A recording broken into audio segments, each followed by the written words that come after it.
You know, last night when I was driving back to Surfside, California from 22nd Street Landing in San Pedro, California, seeing some of the boats come in and talking to some of the people, there was this gorgeous rainbow. And it went from inland to out to sea. Now, Phil Capriccio took that as a message that Eddie Leland, our captain who is battling cancer right now, is getting better. And I'm with Phil 100%. And perhaps something that would bring a smile to Eddie's face here this morning also is it's a sign that the pot of gold is offshore because Hurricane K, Tropical Storm K, did nothing bad to the ocean's environment. You're going to love what you hear next on, of course, the morning briefing.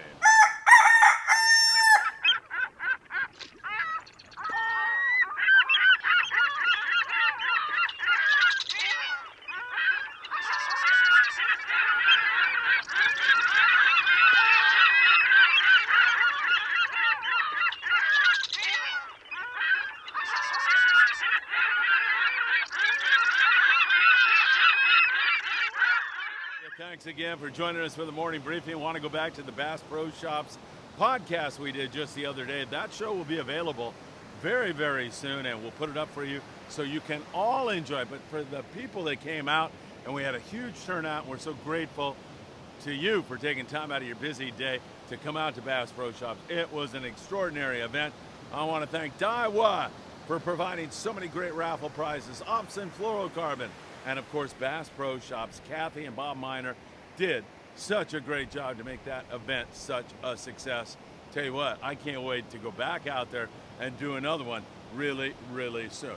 We've got 2 spots that just opened up on our Pride trip September 1st to September 23rd, and they're going to go away fast because there's no room on the boats right now. So you definitely want to take advantage of that. You can look in the show description and you can see our list of charters. We have 3 more. Some with a few openings, so you can join us on those. Again, if you want me to send you the list, just text me and say, send me the list.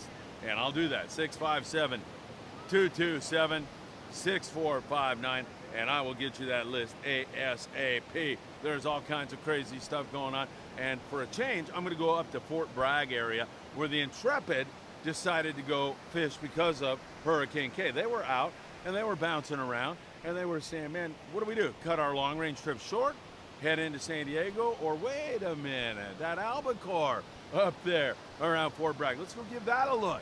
And that's exactly what they did, and they caught some really beautiful, great Albacore up there, up to probably like 35 pounds from what I can see in the photos. They're beautiful, great Albacore, 15 to 35 pound stuff with a Bigeye mixed in with it that went $1.25, 125 pound BET up there also. So that is so good to see those things. Now, Fort Bragg from the Mexican-American border is about 600 miles, I think, from San Diego. It's a long way out of our zone, but still good to see that going on.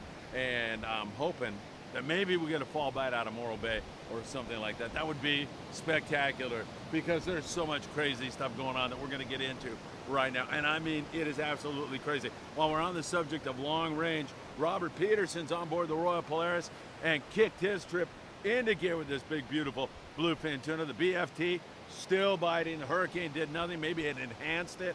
It's biting at night around San Clemente, down at the Coronado Island, several other venues.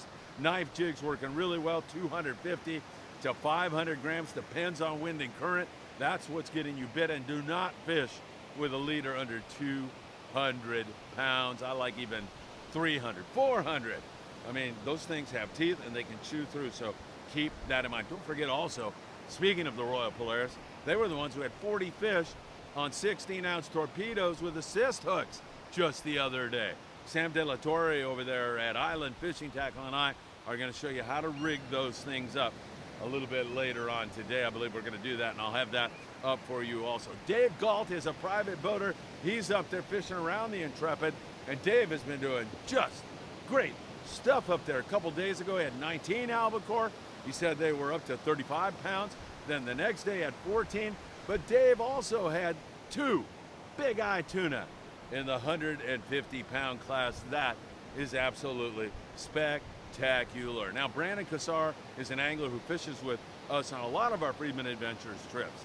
He was on our last Amigo trip, and he ended up with a limit of bluefin and a limit of Dorado also. Brandon wanted to be the first guy to catch a bigeye tuna this year. So on Facebook yesterday, he was lamenting the catch. He was destroyed.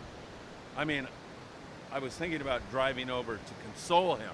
So a moment of silence for Brandon, who wanted to catch the first bigeye tuna on the troll, and his fish on the Intrepid, I believe, was caught on the troll. I'm very sad for Brandon. Brandon, sorry, my friend.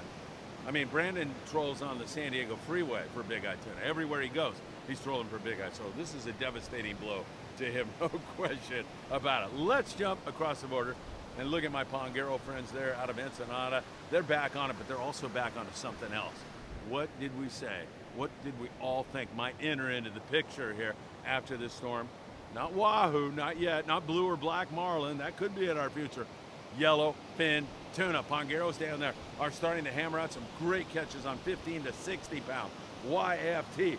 And it's really starting to move in, and it's starting to bite with better frequency than it did before the storm. So we are really stoked about that. Add to it that they're still on the kelps for good amounts of Dorado, and they're also catching a few yellowtail on the kelps, but just a few, mostly Dorado. It's really looking good, and they continue to see a lot of striped marlin down there in the Ensenada areas. This tropical wave got pushed up into here even more than it was before. So exciting stuff. Now we jump across the border and we take a look at the boats leaving in the early morning hours, like the Mahi-mahi out of H&M Landing and Captain Bill Wilkerson. The San Diego, wow, if this portends what is in our future, hang on everybody. 35 anglers yesterday on board the San Diego, run and gun, adrenaline-filled type of fishing, 103 yellowfin tuna yesterday, and stupendous fishing. And I think the door is open now for this thing to really get even crazier in the fall. What a fall this is going to be. Please, if you want those last two shots on the Pride, that guy's been red hot, Sean Roberts. Make sure you send me that text right away. Tremendous fishing on board. They were fishing mostly 25-pound fluorocarbon with a 1/0 hook, sometimes smaller, sometimes a little bit bigger than that. But the key, choosing a good hot bait. I say it all the time, it's worth repeating. It'll get you bites every single time. Don't get all excited and grab the first bait you see. Take your time, get a good hot bait, pin it on, get it in the water fast, and that is the way to make things happen. It's really, really outstanding fishing. Overnight boats are on the Dorado. They're starting to catch more yellowfin tuna. There's still bluefin tuna down out of San Diego. This is just going to get better again here today because guys were in, they've had a day to relocate fish. Now they're going to be right on top of it, and it's going to get crazy. Don't forget to bring some heavier stuff too, 40 and 60 pound, because if you get into one of those wide open rippers, you're going to want to go to that heavier string. Really great fishing going on down there in that neck of the woods. Let's talk about the bite now offshore here for LA Orange County based boats and San Diego based boats, because it's pretty darn good. I mean, I don't care what happens. When you are in for a couple of days and a storm blows through, fish are going to move. You got to relocate them. So the signs on the first day back are just stupendous. Chris Nickerson was a deckhand. He's a bass pro now, freshwater. He was a deckhand on the Royal Polaris. I used to do a Father's Day trip for my two boys and anybody else who wanted to go on the Polaris Supreme 5-day trip, and they were some of the best times of my life with my friend Tommy Rothery. Chris was on there, and he took my kids under his wing, and they still remember him. So guess who shows up to Bass Pro Shops? Yeah, Chris was there. It was so good to see him. And then it was good to see him the next day out with Bruce Root on the Sport King, putting a thumping on the Dorado. Nice fishing there on the Sport King as they came up with several nice flatheads. Looks like Chris may have had the JP fish, which doesn't surprise me one bit at all. Sometimes you got to drop that mono down and fish lighter. Other times you've got to fish the heavy stuff, and the fishing here in SoCal right now is simply off the hook. Good job, Chris. Now, Richard Caio was out there on board the Fury, and he went 4 for 6 on the Dorado. Said it was a great trip with great people, but he said he had to drop down to 15-pound fluorocarbon with a number 4 hook. So keep that in mind. He's proving our point right now, as is Elsa Flores on board the Native Son.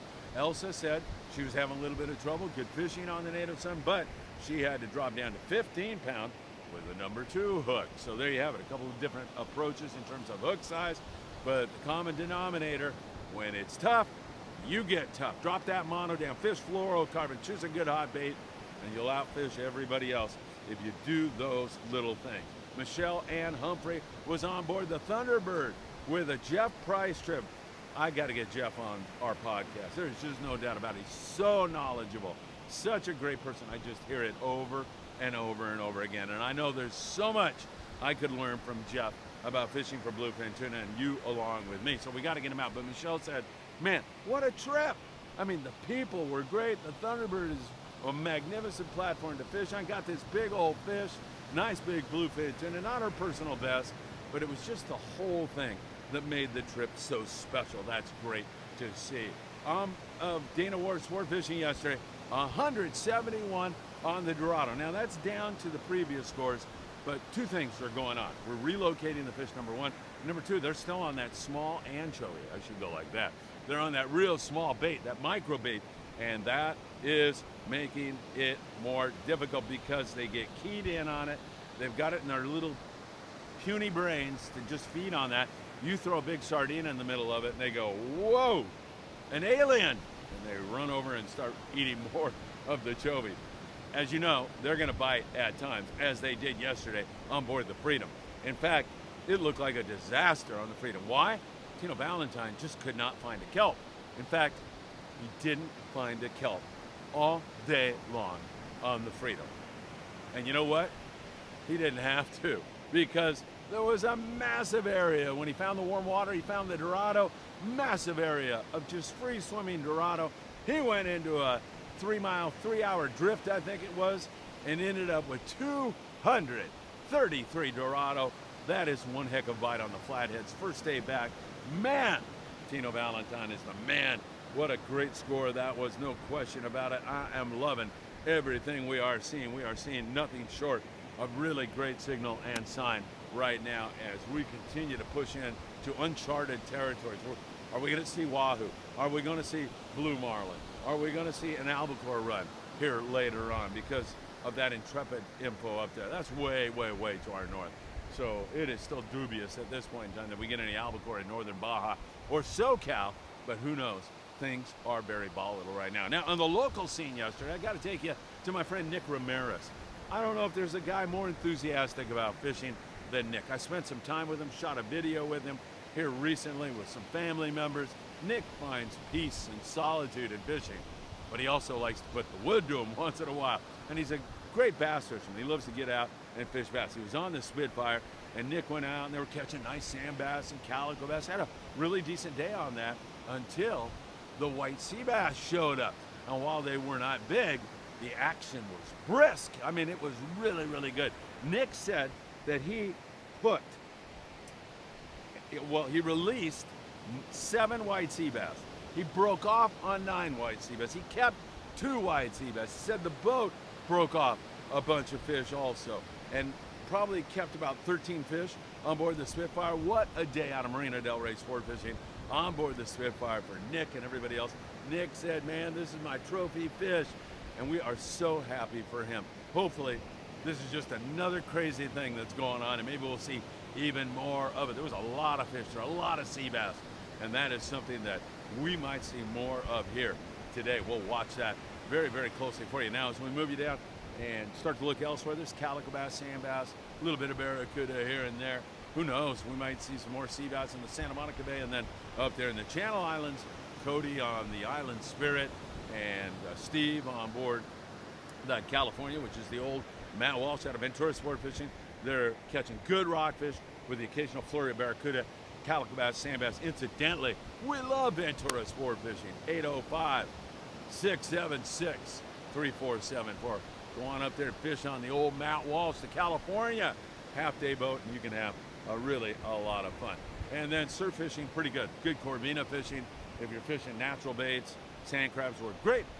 Ghost shrimp work great. Sandworms work great. You can stalk them, you can see them, you can cast in front of them, lay that bait out. There's also some yellowfin croaker, and there has been some really good halibut catches at times. Also, it has been really, really good stuff. So, I don't know what to tell you, man. We got a rainbow pointing the way to the pot of gold offshore and sending healing and positive vibes to Captain Eddie Leland. Keep on that, please. We need to keep doing that. And then we've got all this variety. Bigeye tuna, albacore. We've got yellowfin tuna surging in and biting. We've got the Dorado still here. There's, by the way, if I didn't mention it, there's still just acres and acres and acres of Dorado. Some of them bite, some of them don't. We'll see what happens when we get on some more biting fish. But that drift Tino went into yesterday on board the Freedom out of 22nd Street Landing in San Pedro was one for the books. Really, really exciting stuff. I don't see any end to it. In fact, I see it getting crazier and more exciting. If you'd like to join us for a trip, we've got a couple openings, 2 cancellations. Pride, September 21 to 23, and then October 5th through the 7th. Relentless, we're out of San Diego on board there for a day and a half, September 25th. We depart 657-227-6459. All right, it's a gorgeous day. I hope you're having fun, and I hope you get out on the water soon. You do not want to miss this historic season. For all you do for us at Friedman Adventures here on YouTube, can't thank you enough. Thanks for the huge showing at Bass Pro. Thanks for the thousands of you who tune into the morning briefing every day and our podcast. We'll be here with a live podcast Tuesday night. Of course, I simply just want to say thank you. Have a great day, and I hope to see you really, really soon.